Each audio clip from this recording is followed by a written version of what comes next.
Welcome to Rooted in Faith, the podcast from the Adventist Educator's blog. I'm your host, Suellen Timm, and here we explore how faith and learning can come together in ways that are not just practical, but transformative. Today's episode is about STEM, that's science, technology, engineering, and mathematics, and how Adventist educators can use it not only just to spark curiosity, but to nurture character, creativity, and Christ-centered learning. I'm thrilled to be joined by Ophelia Barizo, a nationally certified STEM educator, longtime science teacher, and former STEM coordinator for the Chesapeake Conference. She's mentored countless teachers and students and continues today as a consultant and advocate for meaningful faith-based STEM education. You're listening to Rooted in Faith, and in this episode, we're talking about STEM education.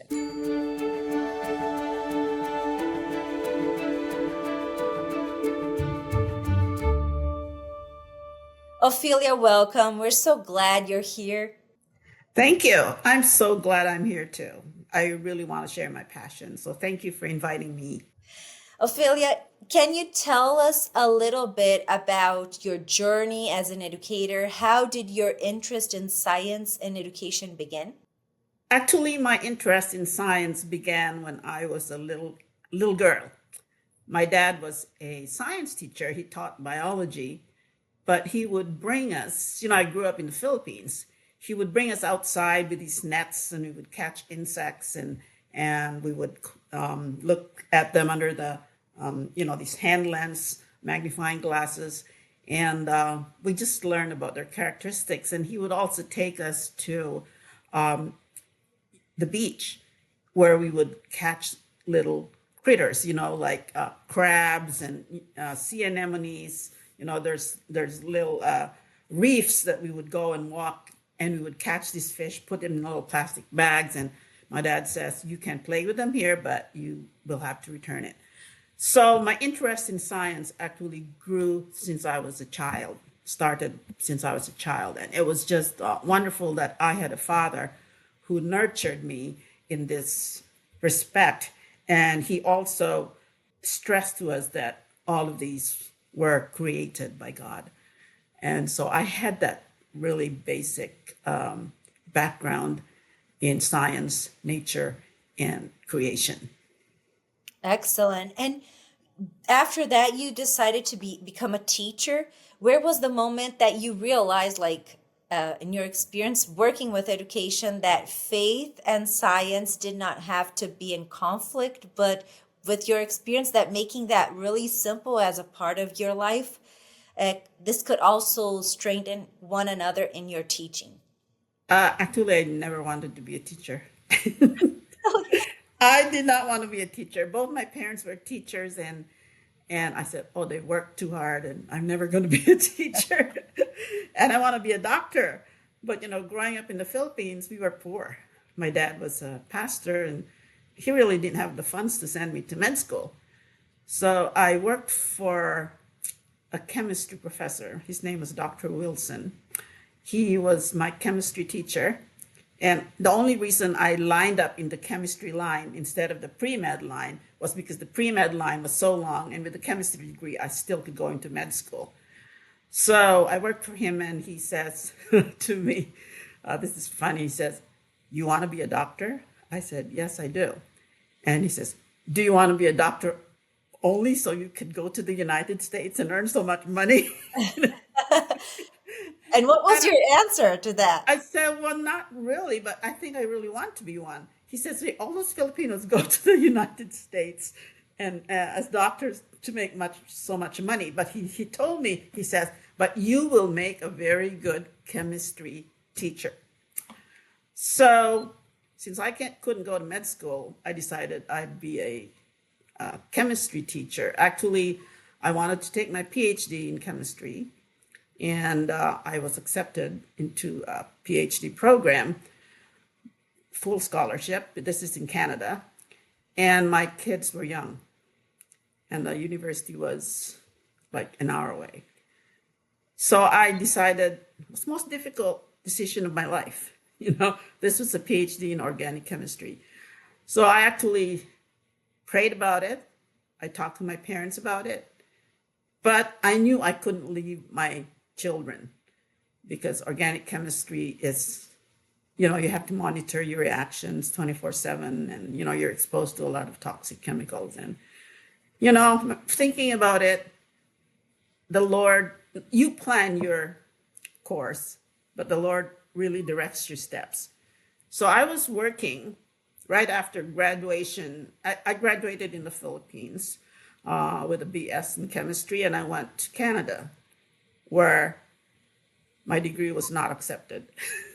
You know, Wow. they said, you're grade 13. I said, I'm not going to go back to high school, you know, this is the Yeah. British system. So I said, I'm going to challenge it. So I took the TOEFL, and they looked over my records and they said, okay, we'll accept you, your degree as an ordinary degree in chemistry. But to go to grad school, you'd have to take an honors degree, just one more year. So I did my honors degree in chemistry, and I was working for a professor during the summer, and he was working for he was a consultant for Pfizer, and he went back to Australia and left me with all these lab stuff to do, and I had an explosion in the lab because Oh, this was something that was totally new. So you had to, you know, do experiments on different temperatures, and he never told me not to take it out. We were doing it in liquid nitrogen, and I took it out in liquid nitrogen. And all of a sudden, there was this explosion that made a hole on the ceiling, and I ran out white as a sheet.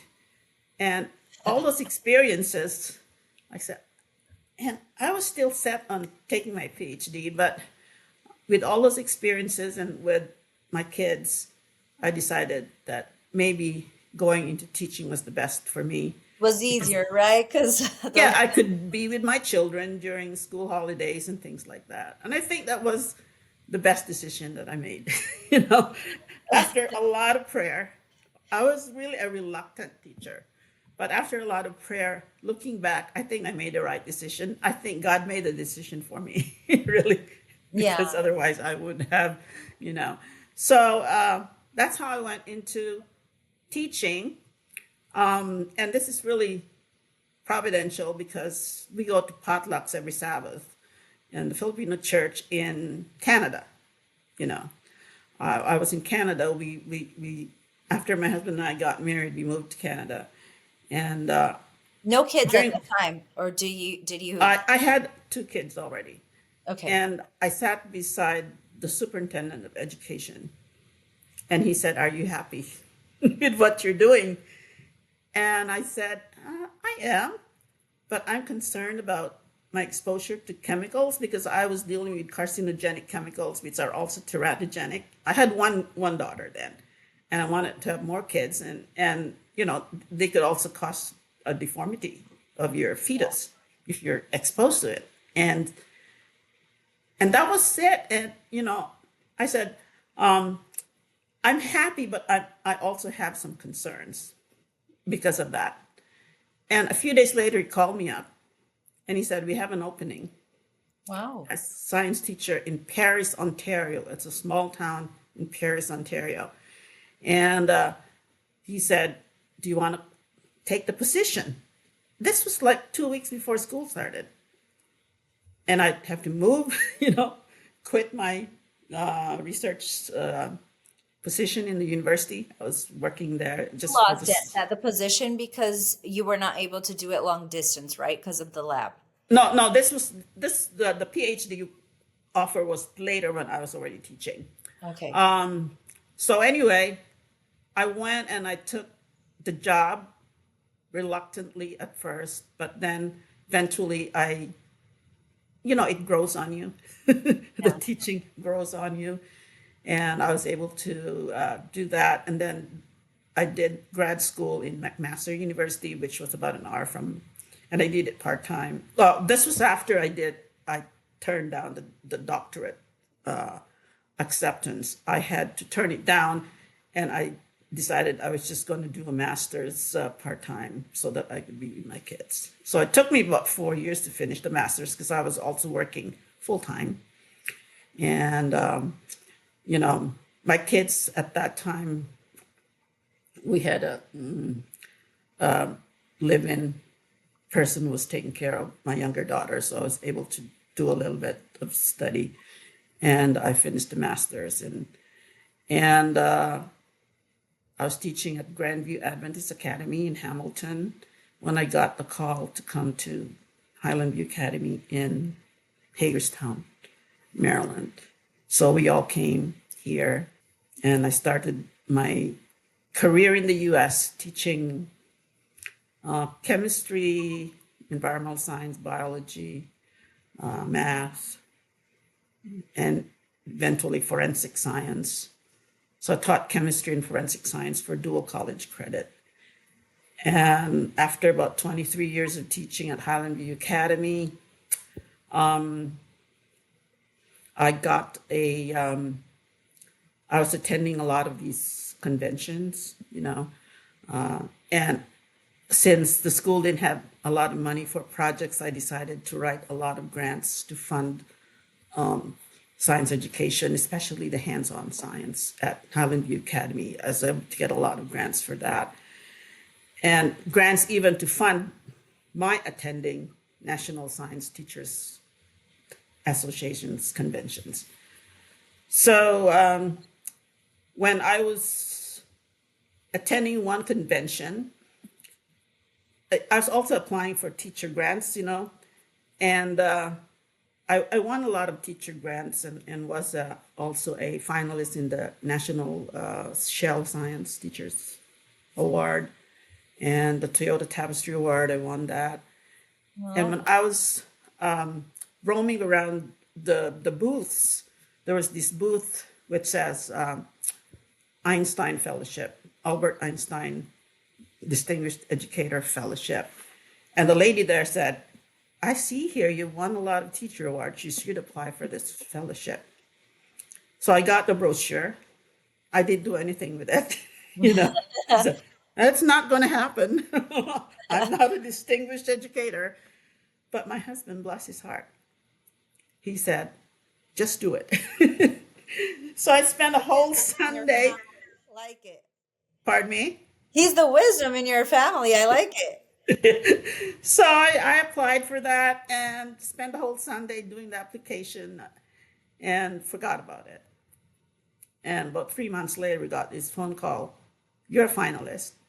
Wow. Come to DC. So we came to, I said, well, that's good. We're finalists, one of 40 finalists. And we came to DC, all expenses paid.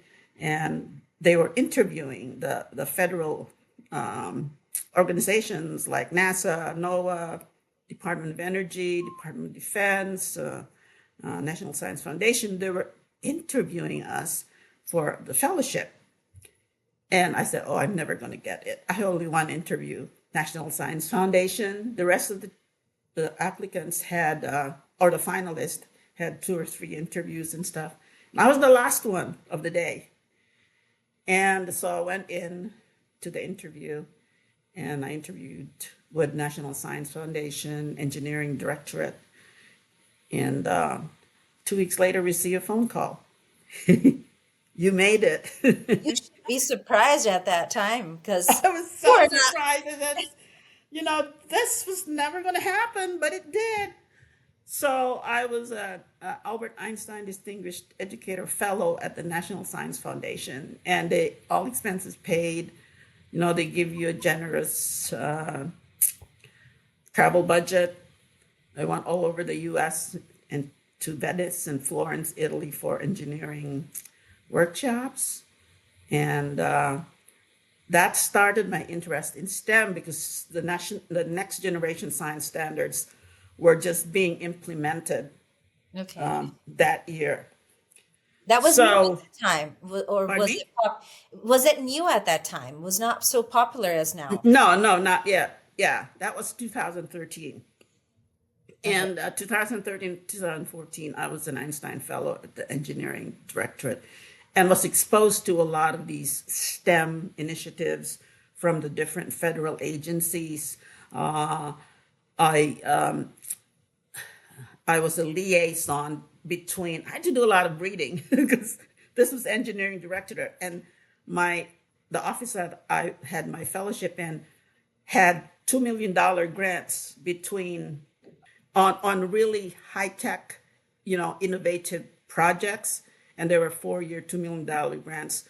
So I had to read all these proposals and everything, and try to digest it with my puny mind. You know what I mean? And but I had to be a liaison between the the project director in the NSF and the principal investigators in these universities like Stanford and all these universities. But that And was an so excellent opportunity. oh, wonderful. Yeah. It was a wonderful opportunity. It was a great learning experience. And, I learned a lot about engineering. I learned a lot about STEM. I learned a lot about these, new projects that eventually would be patented, like origami engineering and things like that. And so I also traveled to different sites with my boss, just looking at these different projects.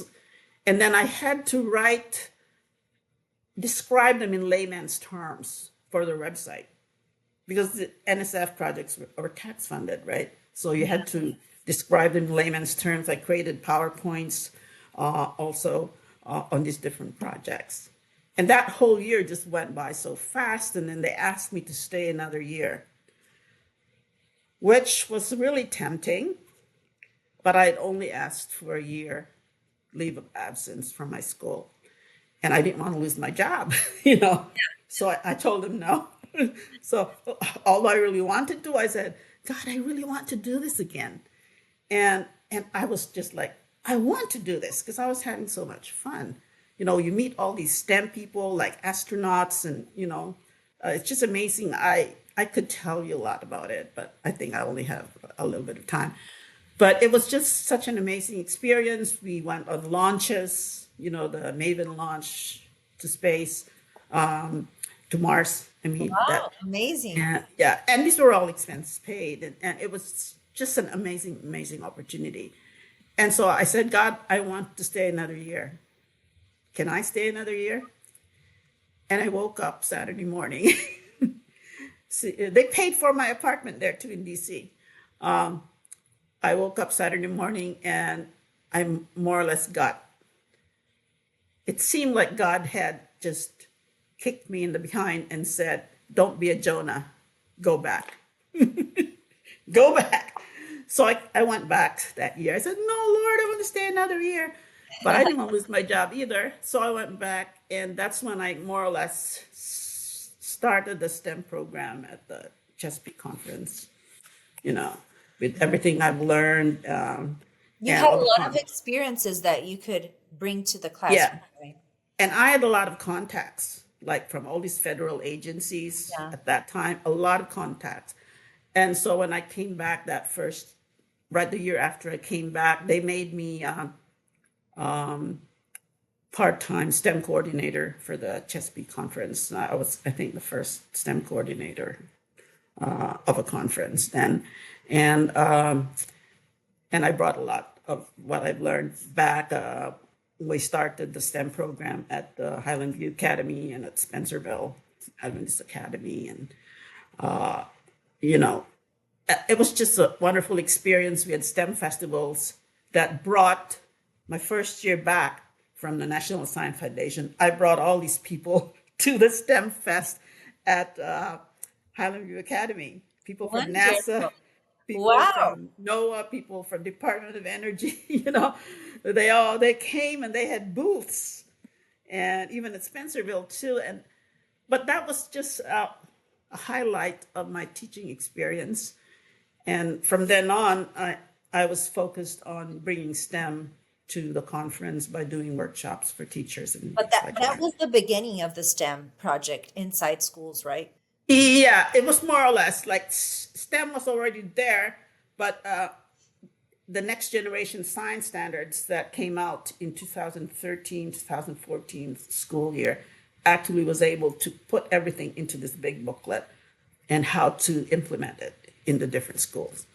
Wonderful. So you're mentioning this. Would you explain, like someone that's starting educator that's hearing us and doesn't know what is STEM, how could you define it, and also give a few examples of how to integrate this into a classroom so they can understand what are the amazing ideas you have implementing these last years and also coordinating here in the US? Well, STEM is science, technology, engineering, and math. Lately, because of a lot of the engineering projects that involve art, they put A in, which is STEAM, science, technology, engineering, art, and math. But the National Science Foundation says keep it simple, just keep it STEM, and you integrate art into it as well. But for younger students who don't have a lot of background yet, they want to put the A in, so it's like STEAM. But STEM really is like a way of thinking, you know. It's student-centered instruction.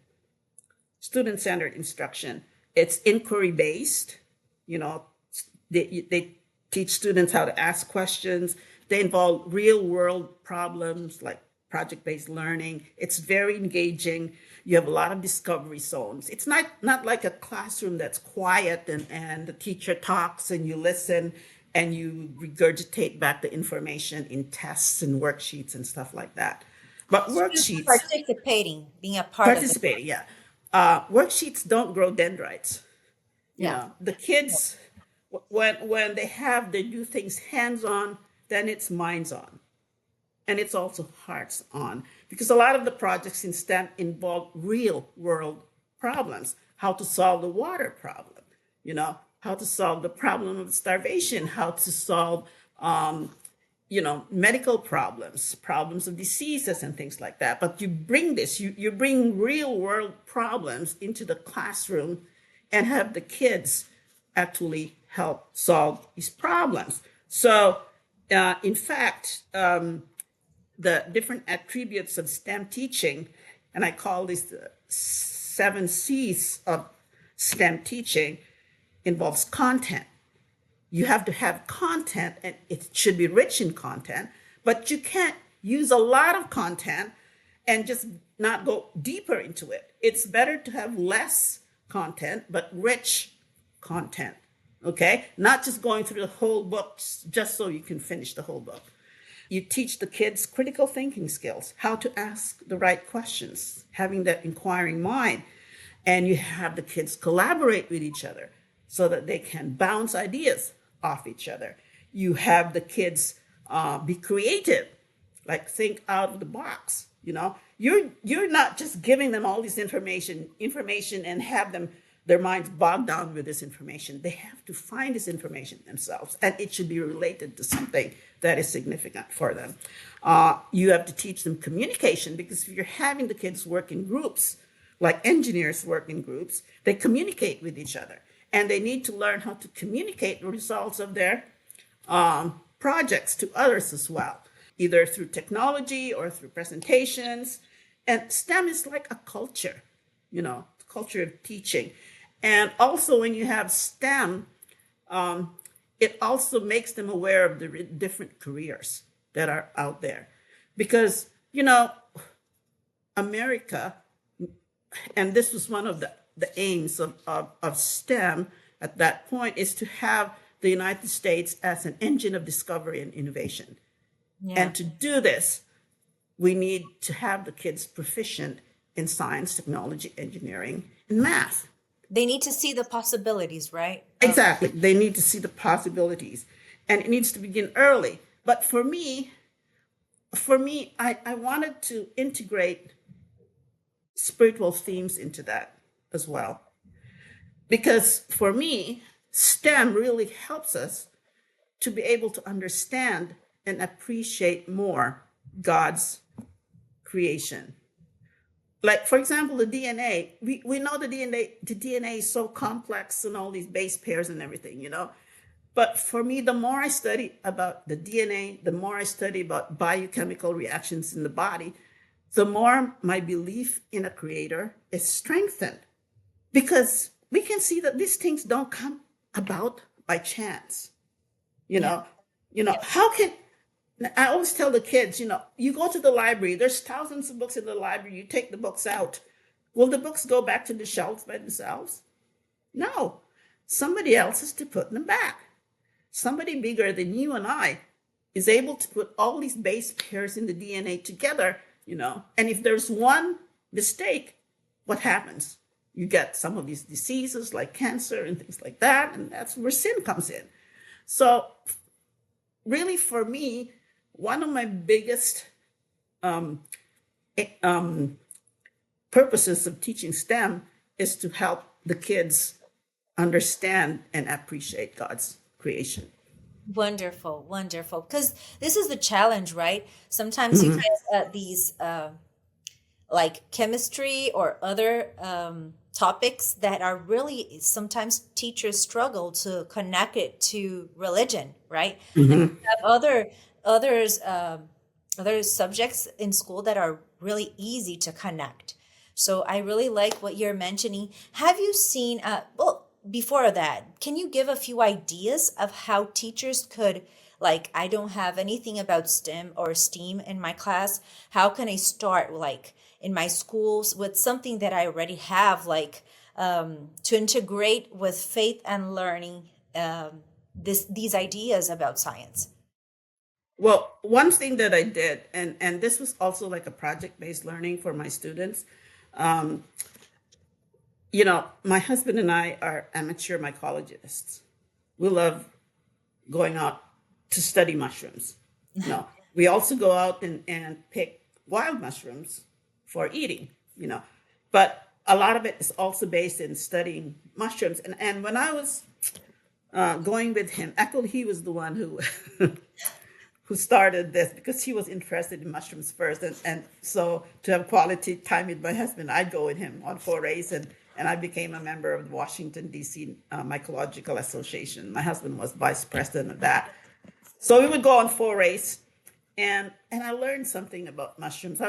I was teaching environmental science then, and I learned that 80 to 90% of the trees would die without mushrooms Wow, because, that's yeah, it's a very important concept. I said, well, I can apply this to my environmental science because there's two types of mushrooms, saprophytic and mycorrhizal. The saprophytic mushrooms actually decompose dead trees. So they grow on trees and they decompose them. If you didn't have these fungi, then the trees will not decompose. And you have the mycorrhizal mushrooms who have networks underground that actually help the trees acquire nutrients from the soil. So there's chemistry there, there's biology there, there's environmental science there. And the biggest mushroom is in Oregon. I think it's 2 point, the Mulgore forest, the honey mushrooms, you can see it from the yeah, you satellite. guys have done a really impressive and So amazing. so I said, well, how can I get funding for this project? So I always had my eyes and ears open for possible funding for projects. And I found this grant, it's called the Toyota Tapestry Grant, $10,000. So I wrote one to study the mushrooms in Washington County area where the school is, our school is. And the kids would go out in the woods. They would collect mushrooms. They would identify it with these field guides. And, they'd go to different woods. We would get experts from the Washington, D.C. Mycological Association to help the kids identify the mushrooms. And they came with us in a couple of forays. And then we involved the kids with their projects. And where that gardens is, where they have a lot of tulips and stuff in Silver Spring, Okay. Brookside Gardens. Okay, the Washington D.C. Mycological Association has a yearly mushroom fair, and my kids displayed their projects there. They gave us 3 or 4 tables, and they even were involved with the breakout sessions. So this was a big STEM project, with different aspects of mushrooms, medicinal parts of mushrooms, and things like that. And to make the long story short, the kids produced a booklet of wild mushrooms in Washington County, and we gave that to all the the state parks in the area. And then we were featured in the environmental science textbook. So that's a family thing. Your kids are involved as well. That's impressive. And my kids were involved. Now my grandchildren are involved with it. But the students were involved with it. And at first, I said, we have a big project this semester or this year because Toyota gave us $10,000 to study mushrooms. They thought it was a unique project. And that's why we were featured in the textbook also. And so the kids said, ugh, mushrooms, ew. But then when I took them out to the woods, they started getting really excited. They would say, oh, Mrs. Barizo, we found this. And I overheard some of the kids say, who would have thought we'd get so excited about mushrooms, Yeah. But Maybe they they, started, but they like to research them.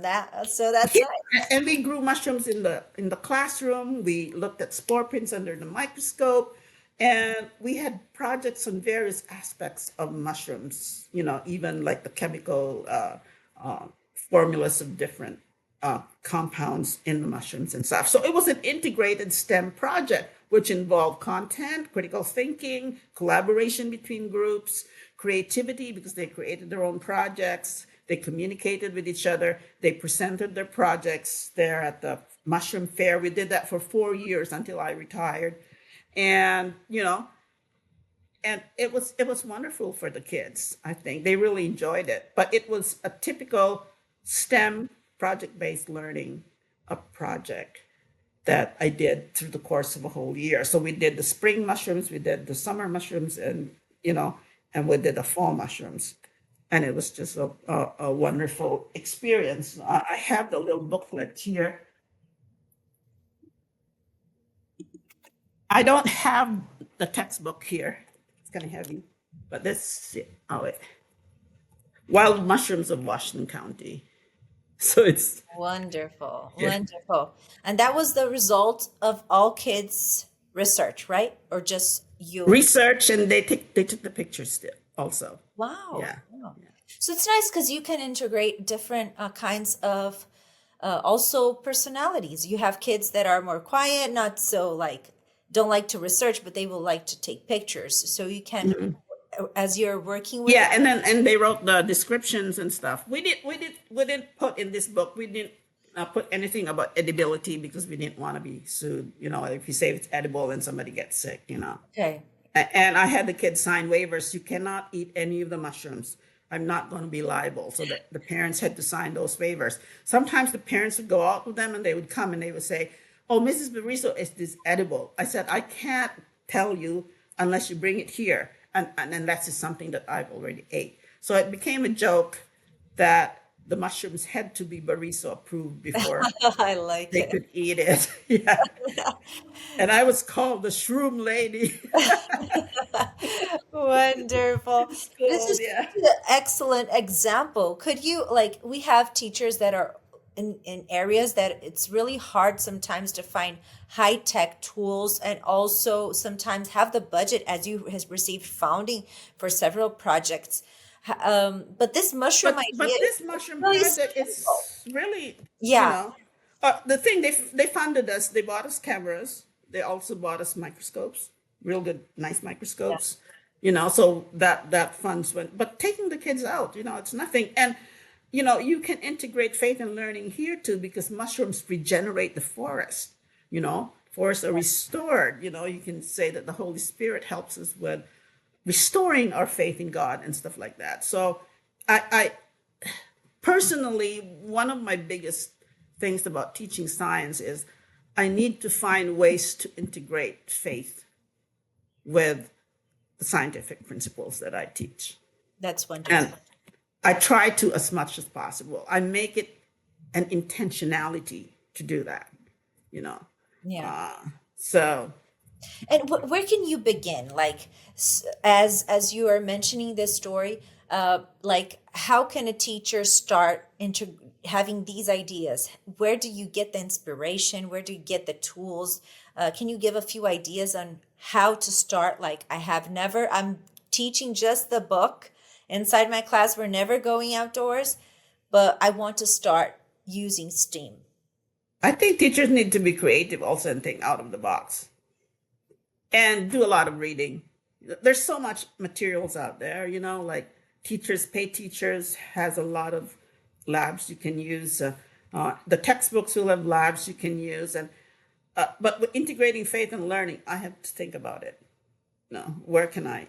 So because the textbooks that we use don't integrate faith and learning. You have to think about it, pray about it. Where can I actually integrate faith with this topic here? So, but and you said something. Where do you start? Nature is one, and nature is always there. Yeah. Okay. So nature is really a good place to start. But if you want to go into the physical sciences, like the physics, the engineering, and things like that, there's so many things that you can use for experiments if you don't have the equipment. You can go to the dollar store or Amazon. You can use like index cards like this. I had the kids build towers that are 2 feet high from 2x3 index cards. Wow. And then they would have to talk to each other. How are we going to do this? They would have to exercise creativity. And index cards you can get in Walmart for easy. And then the tower has to stand for 10 minutes. And I put small teddy bear on top and hold that small teddy bear for 10 minutes. So it was like, I did this at NAD actually also, but I got the ideas from the engineering workshop that I attended at the Museum of Science in Boston.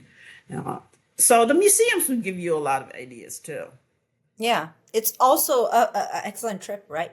Taking the Pardon kids. me? Oh, it's a fun Trip trip. as well. Where to start? Like taking kids to the museum, getting ideas, right? They can Yeah. be a part of the process also of creating the experiences, right?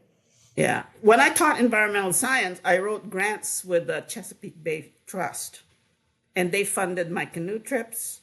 The kids went on a sailboat. They went on a scientific workboat. They went on a sustainable agriculture farm. I had 4 field trips a year for environmental science. Wow, that sounds fun. Going on the sailboat on the Chesapeake Bay, the kids would raise the sails, lower it. They would dredge for fish. They would study the characteristics of the fish. And when you pull the nets and you bring Yeah. the fish up, they can't catch or eat it. They have to return it because it's for scientific study. But they learn the characteristics, how the fish adapt, and things like that.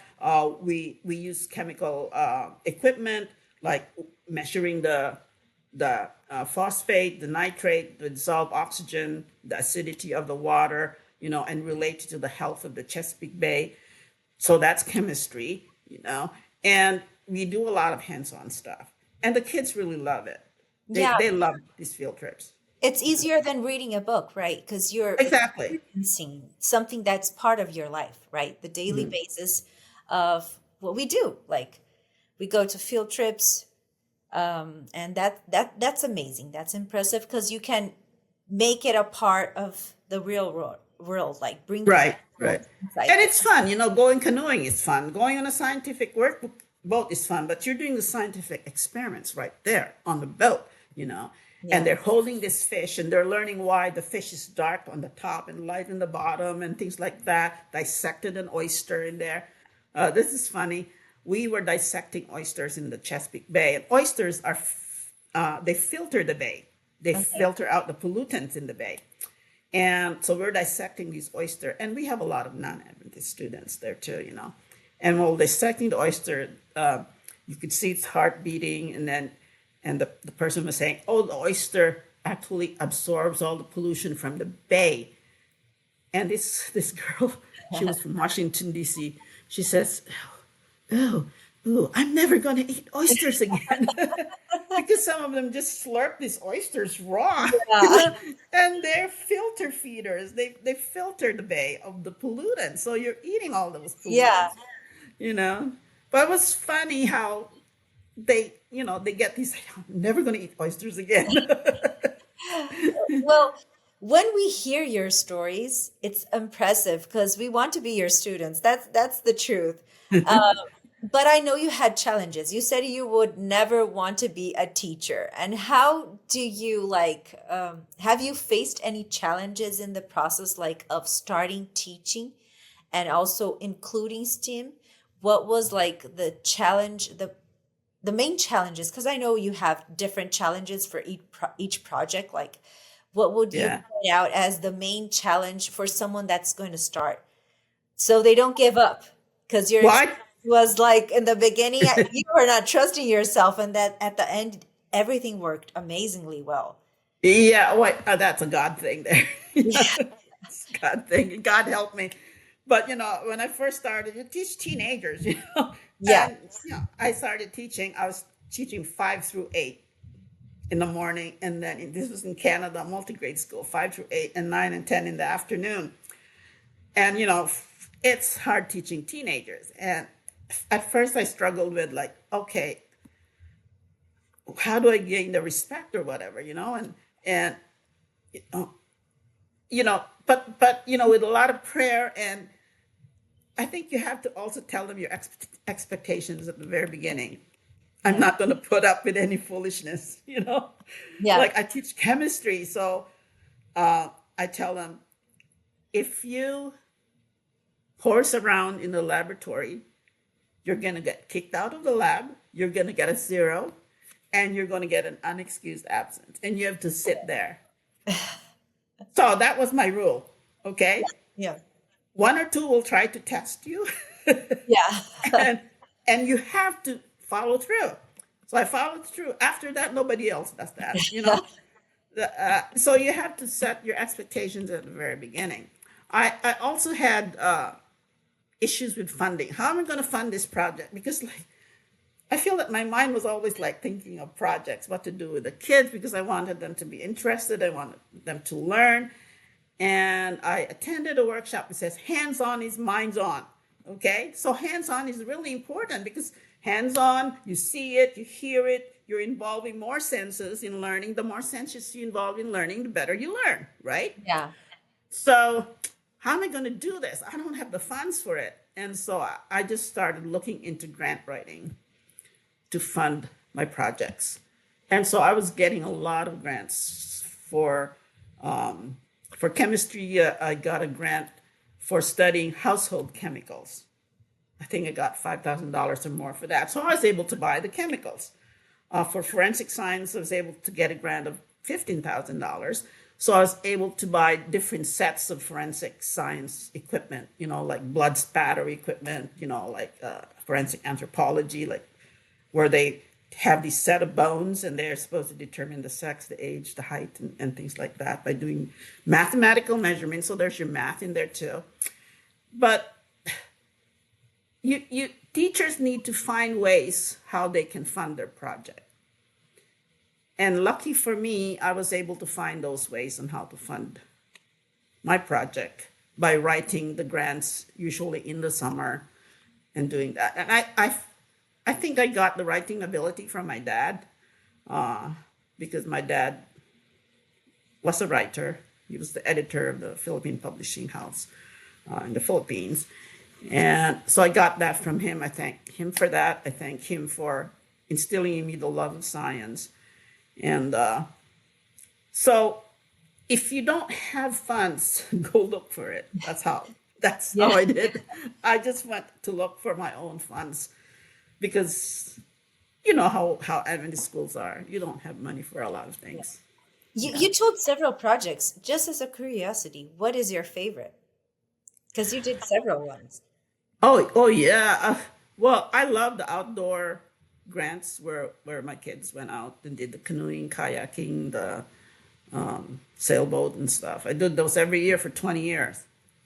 They knew me at the Chesapeake Bay Trust. That's they amazing. they knew me, and in HVA the kids would get lunches for their when they had field trips. I made extra lunches for the people that work at the Chesapeake Bay Foundation, especially the ones that were helping with the kids, and they were thankful for that.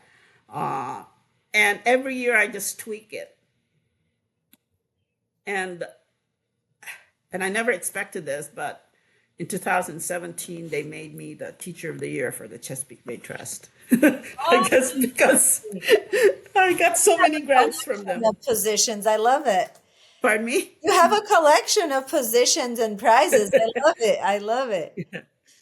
But, a lot of prayer too, a lot of Yeah, prayer. yeah. God opens doors. This is your story of life is example of how God puts the right person in the right position, right? Because maybe if you were a doctor, you would had different experiences, but in education, for sure, you left in some kids at least a little bit of a desire to continue doing science, right? Do you have a Yeah. student that like later on you saw that went to the area of STEAM? Pardon me? Do you have, Oh, yes. yeah? The girl who worked for me for 4 years in my science lab, she took her PhD in chemistry. Wow, Yeah. amazing. And she invited me to be in her defense. And that was COVID at that time, so it was like in a Zoom, and I was You there. It should be was so just so proud amazing. of that. I was so proud. A lot of my kids went on to be doctors. A lot of them went on to be scientists, also teachers. In fact, there was one year where there were 7 teachers in the Chesapeake Conference that were my former students. you know. Wow. Wow. Amazing. But it's amazing because the kids come back and they say, "Oh, we remembered your field trips." Yeah. They don't remember, you know, the classes, but they remember the hands-on experiments. They remember the projects. They remember the field trips, and they thought it was Experiences so that much they fun. went through, right? In the The learning. experiences, yeah, It's amazing. and those were learning experiences. So when I became, Chesapeake Conference STEM coordinator, um, I get emotional about this. After 2 years, I found I had cancer on my leg. You Wow. know, yeah, and so sarcoma. And and it was COVID. It happened right at the beginning of COVID. And and I said, Lord, how can I teach these kids online and stuff like that? And the conference had this discipleship workshop through Don McClafferty. This was when Janesta Walker came in. And we were encouraged to think about ways we could integrate discipleship into our classes. And I said, how could I do this with STEM? And the idea came about to do STEM worships or STEM week of prayers, you Wonderful. know, where you have the STEM concept and then integrate it with faith and learning. So I went to Janessa. I said, Janessa, this is what I'm going to do. I'm going to have STEM week of prayers. And she said, right on, you can do it. So I I, I created I created a lot of week of prayer themes like seeing God through our senses. So we talk about the signs of the eyes, the nose, the mouth, and things like that, and integrate it, and with Bible texts and stuff, and seeing God through physical forces in nature like magnetism, light, energy, and electricity, and then seeing God through living things in nature.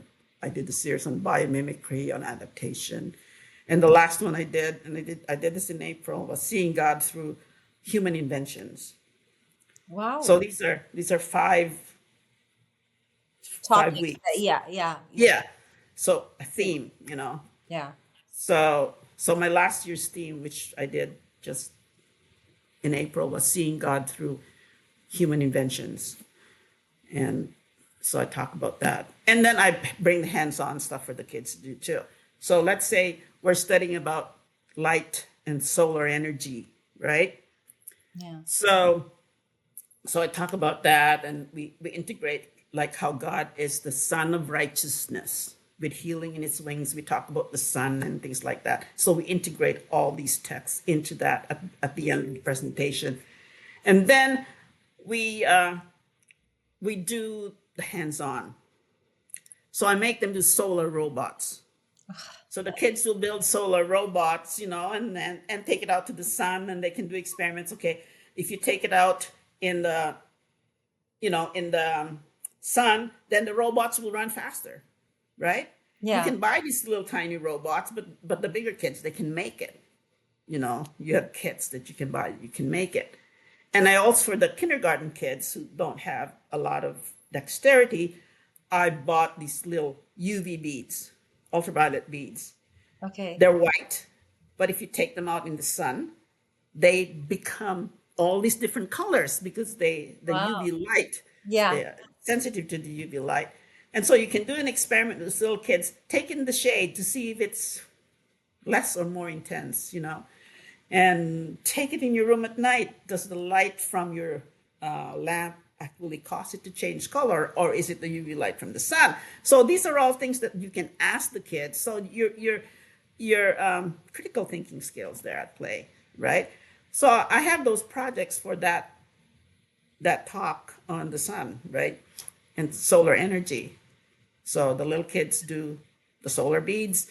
The younger elementary kids, you can buy these robots already made, and they can put them out in the sun and they can run after them. Oh, it's going faster, and put it in the shade and it won't run as fast. And why does it not run as fast? Because they have solar panels on top, right?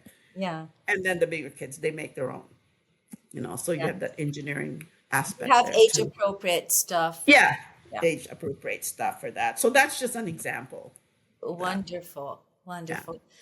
Thank you very much, Mrs. Barizo. Your experience was amazing. Thank you for sharing, and it's such an inspiration for us, like to think what amazing opportunities we have with simple stuff that got created, and it's your story of life also is impressive.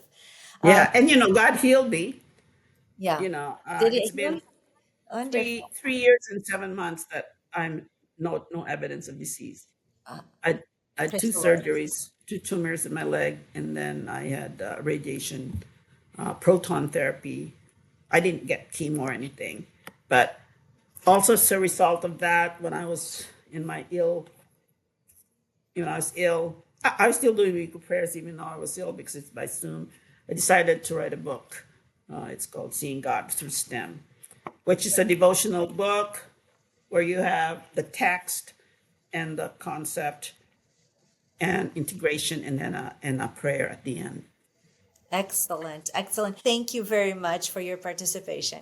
Thank you for inviting me, and thank you for inviting me to share my passion. Because although I'm retired, I still want to share my passion. And I've been doing weekly prayers even if I retired, and doing some worships here and there. But it's, God has done so much for me, and I want to give back. I want to be a part of finishing God's gospel in Amen. this earth. So thank you for inviting me. Amen. Was a pleasure.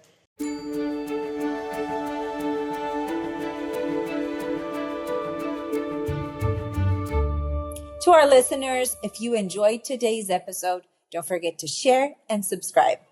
And also check Barizo's articles on STEM on the Adventist Educator's blog and the link for her latest book. More episodes are on the way to support you with practical, faith-rooted strategies from around the world. Let's keep teaching, growing, and staying rooted in faith.